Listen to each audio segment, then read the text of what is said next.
کہ قربانی کرو، فصلی لربک وانحر، اپنے رب کی حضور میں نماز پڑھ اور قربانی کر۔ حضور اکرم صلی اللہ علیہ وسلم نے ساری زندگی جتنی آپ کی عمر شریف ہوتی تھی اتنے اونٹ ذبح فرماتے تھے، اور کچھ اونٹوں کو لے کر ذبح فرماتے اور یوں فرماتے یہ میرے ان امتیوں کی طرف سے ہیں جو قربانی کر نہیں سکے، جو قربانی کر نہیں سکے۔ آج کل رسموں کے لیے تو پیسے ہیں، فلموں کے لیے تو پیسے ہیں، ٹیپ ریکارڈوں میں سل ڈالنے کے لیے تو پیسے ہیں، ٹیلی ویژن چلانے کے لیے تو پیسے ہیں، بدماشی اور فحاشی اور بے حیائی کے لیے تو پیسے ہیں، اگر نہیں ہے تو اللہ کے نام پہ قربانی کے لیے پیسہ نہیں ہے۔ بڑا خوش ہوتا ہے بابا آدمی، چلو یار حصے کے پیسے میں نے بچا لیے، چلو یار میں نے حصے کے پیسے بچا لیے۔ مجھے یہ پتا نہیں تو نے کیا بچائے، سارے سال کی برکت کو دھکا دے دیا ہے، سارے سال کی برکت کو دھکا دے دیا ہے۔ آپ کو کیا معلوم ہے کہ اس سے کیا فوائد حاصل ہوتے ہیں اور کس قدر پروردگار عالم خیر و برکت عطا فرماتے ہیں۔ یوں لکھا بزرگان دین نے کہ قربانی کے جانور کے بدن پہ جتنے بال ہوتے ہیں اتنی نیکیاں نام اعمال میں لکھ دی جاتی ہیں، اتنی نیکیاں۔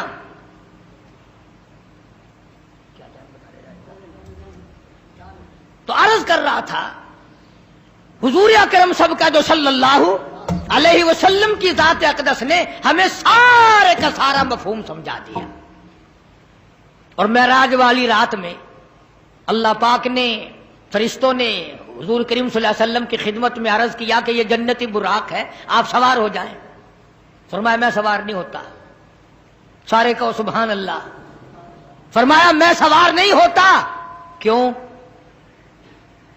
فرمایا کل قیامت کا دن ہوگا، پل صراط لگی ہوگی، نیچے دوزخ ہوگا، بال سے باریک تلوار سے تیز پل صراط ہوگی، میری امت اس کے اوپر سے کیسے گزرے گی؟ 1500 سال تیز گھوڑے کی رفتار کا راستہ ہے،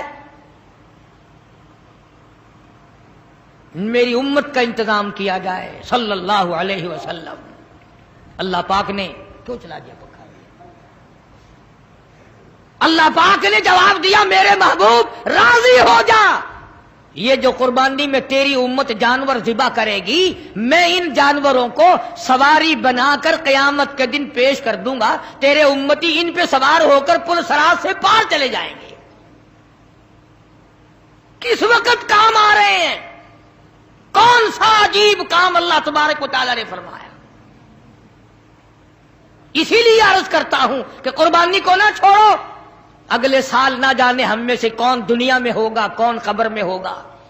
ہزاروں لاکھوں لوگ پچھلے سال دنیا میں تھے، ابھی پرسوں یہاں لاڑے کے قریب ایک حادثہ ہوا، کئی رخصت ہو گئے، کل صبح کے وقت بھی ادھر بائی پاس سے پرلی طرف ہوا، 8 جگہ ایکسیڈنٹ ہو رہے ہیں ملک میں، 8 10 12 2 4 مر رہے ہیں۔ نہ جانے ہم میں سے اگلی عید تک کون قبر میں ہوگا اور کون دنیا میں ہوگا۔ اس لیے نماز بھی اخلاص کے ساتھ پڑھو، نہ جانے ہم میں سے کس کس کے لیے یہ آخری نماز ہوگی، کس کس کے لیے یہ آخری قربانی ہوگی۔ قربانی کے جانور کے قریب کھڑے ہو، جولی پھیلاؤ، قبولیت کی دعا مانگو۔ اللہ پاک فرماتے ہیں خون کے قطرے زمین پہ بعد میں گرتے ہیں، میں پہلے قبول کر لیتا ہوں، میں پہلے قبول کر لیتا ہوں۔ اور ہر وقت دین و ایمان کے لیے قربانی پہ تیار رہے۔ کچھ لوگ ایسے ہوں گے قیامت کے دن، حضور کریم صلی اللہ علیہ وسلم نے فرمایا کہ اس گھبراہٹ والے دن میں یہ آواز لگے گی، 50,000 سال کے دن میں آواز لگے گی، اتنی لمبی لمبی زبان لٹکی ہوئی ہوں گی تو آواز لگے گی۔ جب ماں باپ بے اولاد کے اور اولاد ماں باپ کی نہ بنے گی، بیوی شوہر کی نہیں بنے گی، خامد بیوی کا نہیں بنے گا، اس دن کیا آواز لگے گی اللہ پاک کی طرف سے؟ آؤ میرے گھروں کو آباد کرنے والے آ جاؤ، میری مسجدوں کو آباد کرنے والے، بنانے والے، چمکانے والے، اس کی رونق بڑھانے والوں آ جاؤ، تم دھوپ میں نہ کھڑے ہو، میرے عرش کے چھاؤں میں سائے میں آ جاؤ۔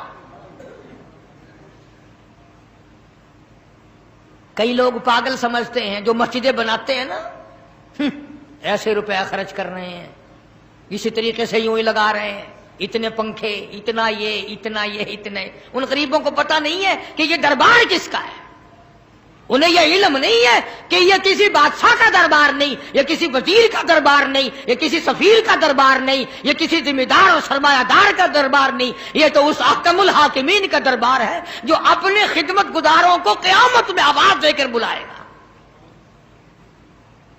حدیث پاک میں آتا ہے، سب کہہ دو صلی اللہ علیہ وسلم۔ ایک حدیث میں یوں آتا ہے کہ یوں آواز لگے گی، کدھر ہے وہ جو میرے دربار میں جھاڑو لگایا کرتے تھے؟ کبھی آواز آئے گی، کدھر ہے وہ جو میرے دربار میں پانی کا انتظام کیا کرتے تھے؟ تو اس وقت رویں گے، پچھتاویں گے وہ لوگ جو سیانے بنتے ہیں، جو بڑے ہوشیار بنتے ہیں، تو اس وقت کے پچھتانے سے کچھ نہیں بنے گا۔ عرض کرنے کا مقصد یہ، ہر کار خیر میں حصہ ڈالو، ہر جگہ کوشش کرتے چلو، اپنی سی ہمت کے مطابق کرتے چلو، چلتے چلو، موت آئے کلمہ پڑھتے ہوئے رخصت ہو جاؤ۔ اللہ پاک ہم سب کا کامل ایمان پر خاتمہ بالخیر فرمائے۔ سارا دل بجاتا ہوں۔ تو عرض کرنے کا مقصد یہ، قربانی کے 3 دن مکمل ہیں۔ قربانی آج بھی ثواب ایسا ہی، کل بھی ثواب ایسا ہی، پرسوں دن چھپنے سے پہلے تک، اور وہ تکبیر جو ہیں وہ بھی پڑھتے رہنا، اللہ اکبر اللہ اکبر، لا الہ الا اللہ، واللہ اکبر وللہ الحمد۔